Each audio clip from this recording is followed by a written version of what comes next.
This program is brought to you by thepodcastfactory.com. How would you like to get more customers, make more profits, and have bigger breakthroughs? Get Doberman Dan's profit-boosting breakthroughs. Normally, this would cost you $98 per month, but right now, for listening to this show, he's giving you a free copy of his Doberman Dan letter. All you have to do is go to DobermanDan.com and sign up to get your free copy now.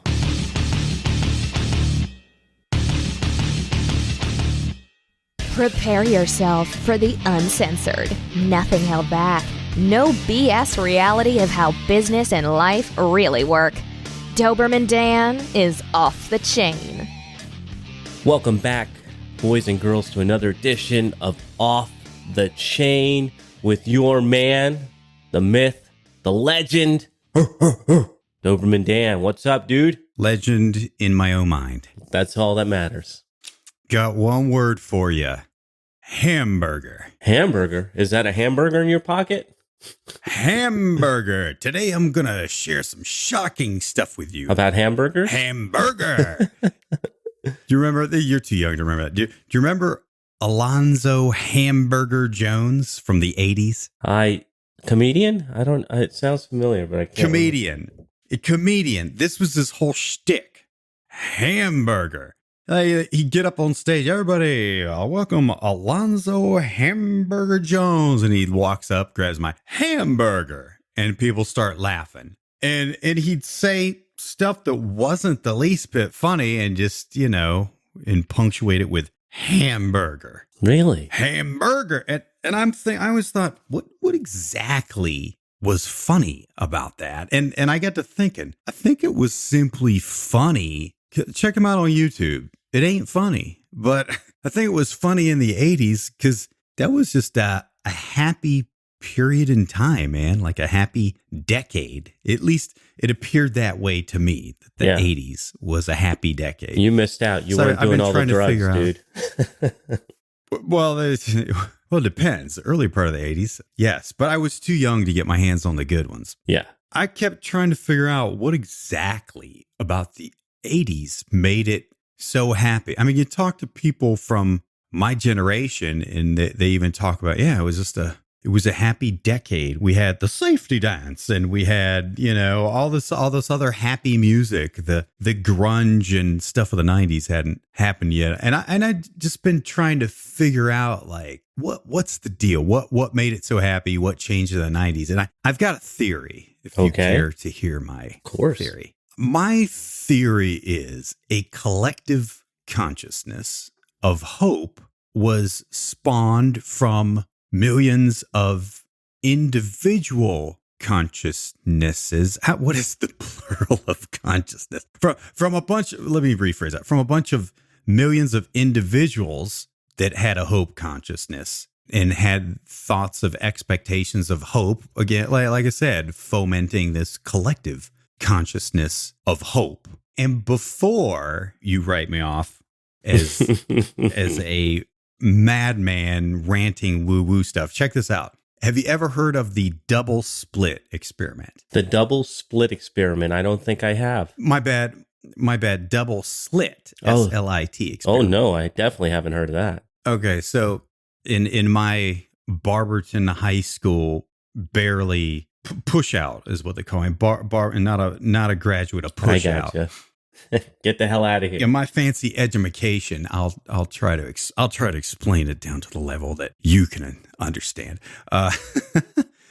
So the Weizmann Institute in Israel, they've done a bunch of these famous double slit experiments. They use electrons. Other people have done them with photons and stuff, but the Weizmann Institute is one I want to talk about. So basically, they shuttle these electrons and they watch these electrons go through slits. So as the electron passes through these two different slits, they've noticed a pattern. Depending upon who's observing it and the thoughts they have, the electron goes through a different slit or has a different pattern. It changes pattern. So same thing. They know the same thing with photons.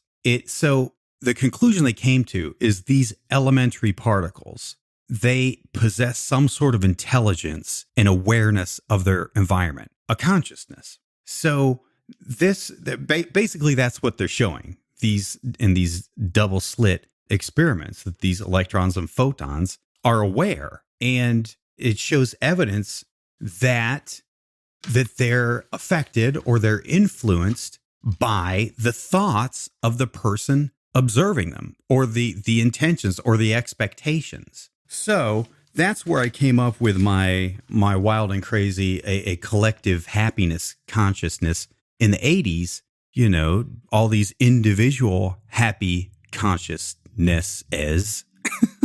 I still don't know what the plural of consciousness is, come together to form this collective consciousness. So anywho, how is my consciousness, my thoughts, my feelings, attitudes, I'm starting to figure out that they don't just affect my life. According to these experiments and according to my unproven 80s theory, so my consciousness, my thoughts, feelings, attitudes, intentions, they're not just affecting my life, but they're affecting the collective consciousness. So it reminded me of something that Dr. Glenn Livingston told me. Do you know him or know of him? Yes. So Glenn's a friend of mine, and he's brilliant, and he's also an excellent direct marketer and online marketer. And I have been prone to lament many injustices happening in this world.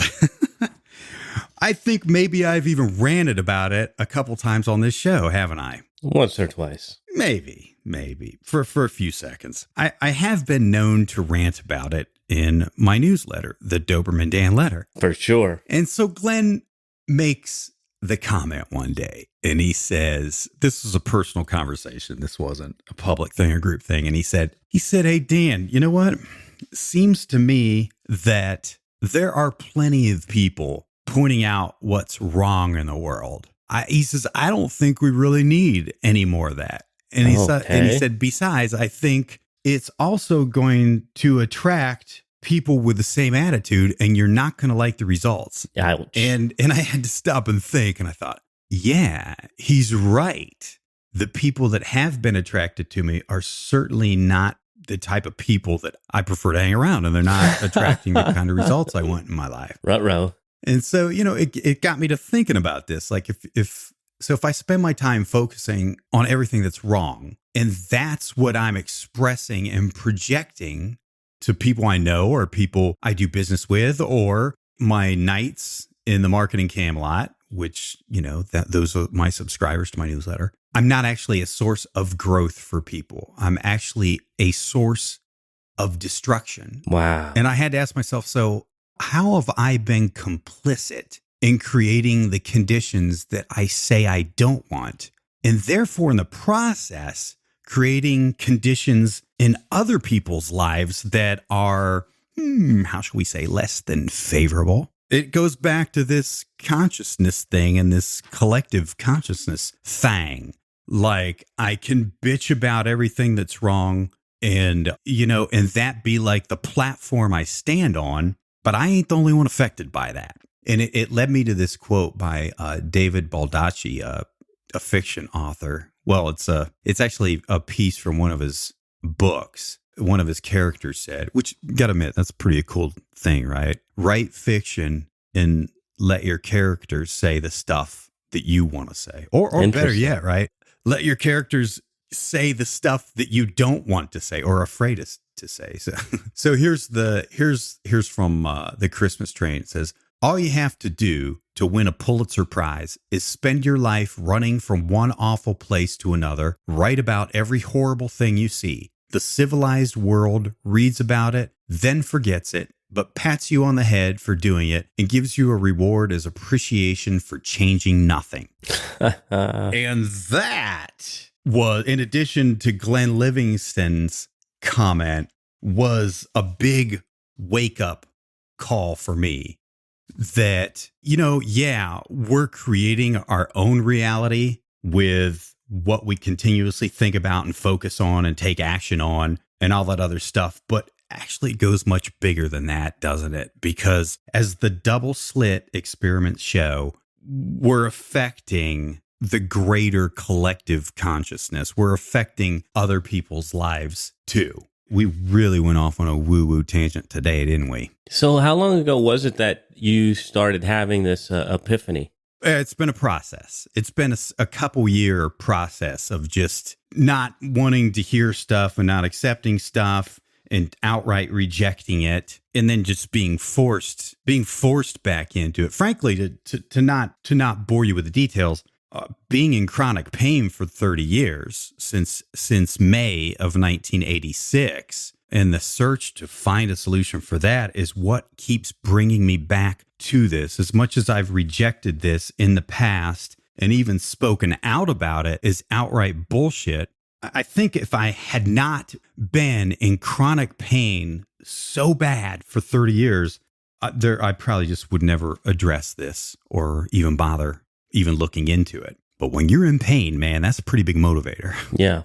And ironically, the pain issue is what keeps forcing me down this path, especially when every possible and potential solution has been taken away. When nothing works, then, but you're too stupid, bullheaded, persistent, and stubborn to give up. Well, then you finally get shoved towards what really works. And I won't bore you with the issues of that, but it is all related to this double slit experiment, quantum physics. All right. So we went a different way there than I was expecting, which I liked. But so you're saying what you put out into the world is kind of what you get back. And then you took that internally and talked about your pain forcing you to look at this over and over again. And I'm wondering, what are the changes, since you keep being forced back into thinking about this, what are the changes that you have been making to realign yourself? I'm still working on it. I'm a total amateur. Well, so as much as I would like to deny it, I mean, everything I have in my life right now that I don't want, or that I do want or have wanted, that's a direct result of my thoughts and actions. We could just boil it down to this, a direct result of my thoughts, because a thought has to precede an action. If we want to talk about this on a purely very down-to-earth pragmatic basis, I mean, I can't, starting my mail order business, I can't just wake up one day and be in a stupor and slumber and still asleep and start creating a mail order business. I mean, obviously, I had to start with a thought, right? Like, yeah, I really now hate my job and I want to leave my job, and I think I want to start a mail order business so I can leave my job. Obviously, thought precedes everything. So, but, the more I keep looking into this, the more I keep finding that, thought and intention, it affects everything. Like I still can't explain why you can almost run, similar sales copy and get exponentially different results. I mean, not taking into effect variations because of timing or whatever, or list, but why is it that the sales copy from certain A-list writers exponentially outperforms really, really, really good copy from really solid, experienced B-list writers? And the thing they all keep telling me is this exactly what we're talking about. The thought, emotion, and intention that they focus on, when they're creating this copy. Really? So I keep getting pulled back into this direction from every direction, I should say. In the physical pain too, when you've tried damn near every treatment on the planet and nothing works, and you look at the track record of those treatments, and you see what has worked. The only thing really that consistently works, and if you want to look into it, check out Dr. Sarno's work, then you really start to understand. I'll give you an example. Okay. I'm going to get some of the details off a little bit, and I'll make this quick, but back in, let me see, was it, I guess it was World War II. Fact check me here, but there was a surgeon serving in World War II, Henry Beecher. Fact check me, okay, but I'm pretty sure Henry Beecher, Beecher. So a surgeon serving in World War II, he's doing surgery on all these war casualties, and all of a sudden, before one of these surgeries, he's realizing morphine is running out. So he's about to operate on a really badly wounded soldier. And he was scared to death to do it without a painkiller. I mean, the guy could go into fatal cardiovascular shock.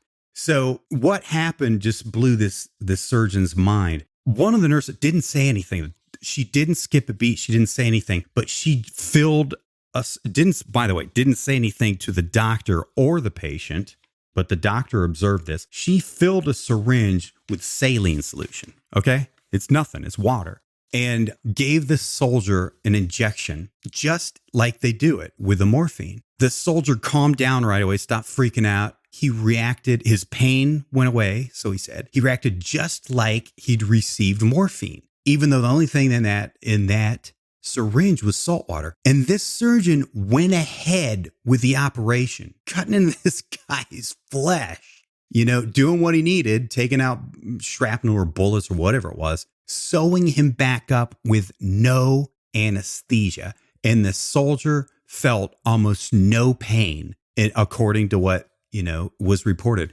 and didn't go into shock. Now, if that were the only instance of this, we could probably write that off. But when it keeps happening and it's proven, I mean, my God, man, pharmaceutical companies have to take the placebo effect into account when they do trials. I mean, in so much that they attribute 30% of the results they attribute to the placebo effect. Wow. That's why they have to do these double-blind studies because, people get better with sugar pills. So that is just, some reinforcement of, I'll circle back around to how we started. Reinforcement to why Alonzo Hamburger Jones was funny in the 80s. So just for you guys and girls out there listening that want to fact check Dan, it's Henry K. Beecher that you'll be looking up, and he did some studies on the placebo effect. But Dan, you said this is a process, and so why is it taking you so freaking long? Good question. Thick-headed, maybe? Well, I've just done really well with a certain model, and it's the good old-fashioned pragmatic, put your head down and put the blinders on and work your ass off model. And that's worked really well for me. But, eventually you reach a plateau. And that's when, if you want, I mean, isn't that what being an entrepreneur is all about? In fact, I mean, this show is for renegade entrepreneurs, but I welcome anybody. I consider you welcome here if you're just somebody who just wants to keep growing, because that's what being an entrepreneur is about. The rest of the stuff, building businesses, marketing, all that stuff, making money, that's like a serendipity of a person who's just driven to keep growing. So for somebody who wants to keep growing, that old model of mine of just putting your head down and pure pragmatism, however you say it. Again, borrowed in high school education. You plateau in growth. And because to grow an income and to grow your business, you got to grow personally first. The personal growth precedes all that. So somebody whose sole goal is growth and finding some truth in this life, those plateaus drive you crazy. And I think that's why, it's been such a slow process. Plus the hope of all the placebos offered. If we're going to talk about the physical pain issues, now we're getting into shit I never planned on talking about today. If we want to talk about those physical pain issues for 31 years now, when all the placebos, because all the treatments for this are placebos, when none of those work, then you got to look for something higher. That is interesting. I think we can leave it there. Anything you want to say as we're wrapping up? Most important research you could do today is Alonzo Hamburger Jones on YouTube. What do you have coming up for us next time, Dan? Well, that's a good question. I'm glad you asked. We're going to talk about the most effective selling secret of the greatest persuaders in the world. Oh, we're getting back into some of the down-to-earth, homegrown sales stuff. All right, can't wait. So that is a wrap for another Off the Chain show with your man, Doberman Dan, seeking the higher power. We'll be back with you next time. Thanks for listening, and remember, if you want to create rivers of revenue from your existing customers, then the next thing you need to do is go to DobermanDan.com. He's giving away a free copy of his $98 per month Doberman Dan letter just for listening to the show. Go to DobermanDan.com now and sign up for your free issue. This is the podcastfactory.com.